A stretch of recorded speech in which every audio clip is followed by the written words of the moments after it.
আসসালামু আলাইকুম। বাংলাদেশের মানবতার ফেরিওয়ালা শহীদ আবৃত্তির গ্রেপ্তারের পিছনে তার বন্ধুর হাত, এবং গ্রেপ্তার হওয়ার পরে বিভিন্ন মিথ্যা তথ্য দিচ্ছে তার কাছের ঘনিষ্ঠ বন্ধু। যুগে যুগে মির্জাফর সবচেয়ে কাছের বন্ধুটি হয়, যেমন হয়েছিলেন মোস্তাক, যেমন হয়েছিলেন সার্জিস হাসনাত, নাহিদ আসিফ। তারা ছিলেন ছাত্রলীগের সাবেক কর্মী, এখন হয়ে গেছে তারা শেখ হাসিনা বিরোধী। এটাই হচ্ছে মির্জাফরের পরিচয়। মির্জাফর অনেক দূরের লোক হয় না। আমার লাইফেও বিগত কিছুদিন আগে একটা ঘটনা ঘটেছিল।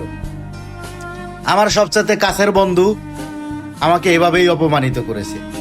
সো আমরা সেখান থেকে শিক্ষা নিব, বন্ধু নামের কলঙ্কদের আর ঠাঁই হবে না হৃদয়ে। আর যদি শহীদ আফ্রিদি যদি একবার বেরোতে পারে, বুঝে নিয়ে না আপনার ওই বন্ধুকে কি করবে। এটা বাংলাদেশ, যেখানে আপনি উপকার করবেন সেখানে আপনি অপবাদ পাবেন। আমি ধিক্কার ও তীব্র নিন্দা জানাই, সেই সাথে মুক্তি চাই শহীদ ভাইয়ের। ধন্যবাদ।